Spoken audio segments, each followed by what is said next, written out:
जय गुरु जी। Satsang by Jaya aunty on 12th August 2015। गुरु जी की मेहर हर क्षण इस तरह बरसती है कि बस हमें ये एहसास होता रहता है कि हम तो बस मस्त ही रहें।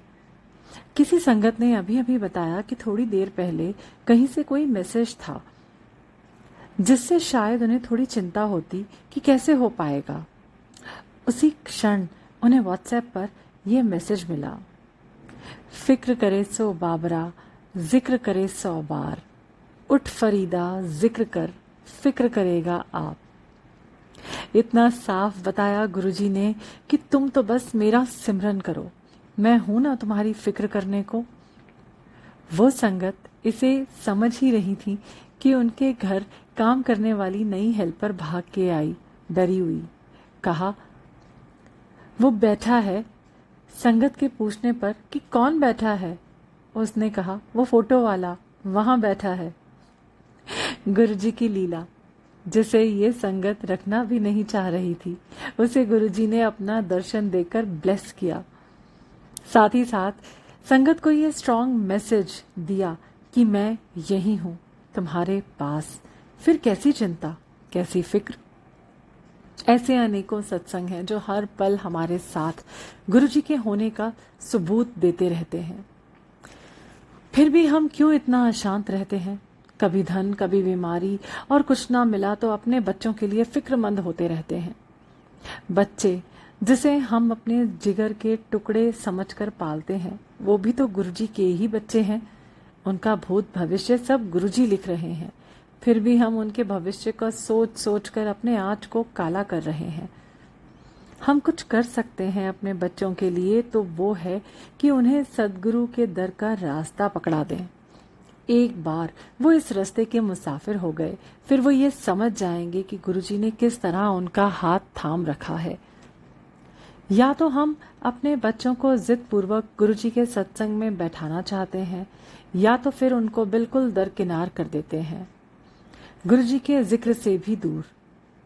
हर बात में एक बीच का रास्ता भी होता है। आज के बच्चों की जीवन शैली जैसी है, इसमें यदि उनको इस बात पर ही विश्वास हो जाए कि ये सत्य है कि ईश्वर होता है, तो वही उन्हें सब कुछ दे देगा। दरअसल हमें उन्हें आस्तिक बनाना है। आस्तिक वो नहीं जो मंदिर में जाकर घंटियां बजाता है और बाहर आते ही हर कार्य को ऐसे करता है जैसे उससे कोई देखने वाला या रोकने वाला है ही नहीं। पूजा करने वाला आस्तिक नहीं होता, ईश्वर है ये मानने वाला आस्तिक है। जो सत्य है वही शिव है, और वो कितना सुंदर है ये हम सब संगत को गुरुजी महसूस कराते हैं। पहले की शिक्षा प्रणाली में मॉरल साइंस भी हुआ करता था, जिनमें कहीं ना कहीं आध्यात्मिकता की पुट रहती ही थी और हमारी नींव पड़ जाती थी। जो भी कहानियां हमें सुनाई जाती, चाहे वो महाभारत हो या रामायण, कुरान हो या बाइबल, सब में एक ही बात होती कि ईश्वर है, वो सत्य है और हमेशा सत्य की ही विजय होती है। पंचतंत्र हो या चाचा चौधरी की किताबें, अंत हमेशा हीरो की जीत से ही होती थी, और हीरो वो जो सच के साथ हो। अब जब आज के बच्चे सिर्फ टीवी, कंप्यूटर और मोबाइल को ही अपनी दुनिया समझते हैं, तो हमारी जिम्मेदारी और भी बढ़ जाती है उन्हें ये समझाना कि हम सब उस परम शक्ति के अंश हैं जो हमारे हर पल को नियंत्रित करती है, और उनसे नाता जोड़कर ही हम इस जिंदगी रूपी सागर को पार कर सकते हैं। मुझे याद है कि आज से कुछ 8-9 साल पहले छोटे छोटे बच्चे खेल रहे थे। बेटे के एक दोस्त ने कहा कि वो अपनी पॉकेट मनी अभी से बचा रहा है, क्योंकि उसे बड़े होकर एक लंबी सी गाड़ी खरीदनी है। जहां मेरे बच्चे को ये भी पता नहीं था कि उसके पास कौन सी गाड़ी है, उसी उम्र के बच्चे ने ये बात कहां से सीखी? ये उसके दिमाग में डालने वाले हम हैं। यदि कभी बच्चे ने पूछ दिया कि हमारी गाड़ी या बंगला सामने वाले से छोटा क्यों है, तो हम जो जवाब देते हैं वही उनका भविष्य निर्धारित करता है।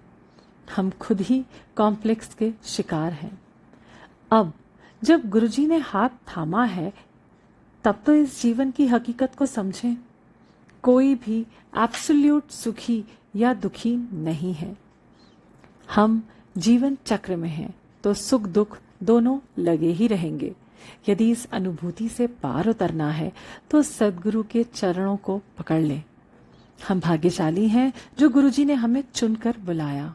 हमारे बच्चों ने यदि गुरुजी का नाम भी अपने मन में धारण कर लिया तो हमारी ड्यूटी खत्म हो गई समझे। संसार का सबसे बड़ा खजाना हम अपने बच्चे को दे पाएं, इसके लिए हमें थोड़ी मेहनत तो करनी ही पड़ेगी।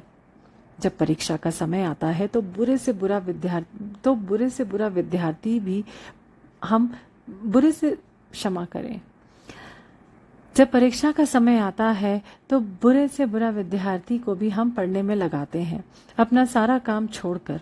ऐसी ही इच्छा शक्ति दिखाकर हम यदि अपना और उसका समय कुछ देर गुरुजी के नाम या गुणगान में बिताएं तो वो कैसे नहीं जुड़ेंगे। पढ़ता वो है, परीक्षा में बैठना भी उसे ही है, लेकिन स्कूल की परीक्षा के रिजल्ट से हम काफी प्रभावित रहते हैं। पर इतनी बड़ी जिंदगी की परीक्षा के लिए तो हमने अपने बच्चे को तैयार ही नहीं किया। जब वो फेल होने लगते हैं तब उनके लिए मिन्नतें करते हैं गुरुजी से। सभी धर्म ग्रंथों में एक स्वर में कहा गया है कि हम यदि अपने बच्चे में धार्मिकता लाने में सक्षम हो गए, वही हमारा सबसे बड़ा योगदान है मानवता के लिए, उनके लिए। यहाँ धर्म का मतलब किसी खास मजहब से नहीं है। ये है असली धर्म, मानव धर्म, और जिसका आधार है प्यार। हम अपने बच्चों को प्यार करना सिखा दें, यही उन्हें गुरुजी तक ले जाएगा। फिर हमें उनके लिए कुछ भी सोचने या करने की जरूरत ही नहीं पड़ेगी। गुरुजी सब पर मेहर करें। जय गुरुजी।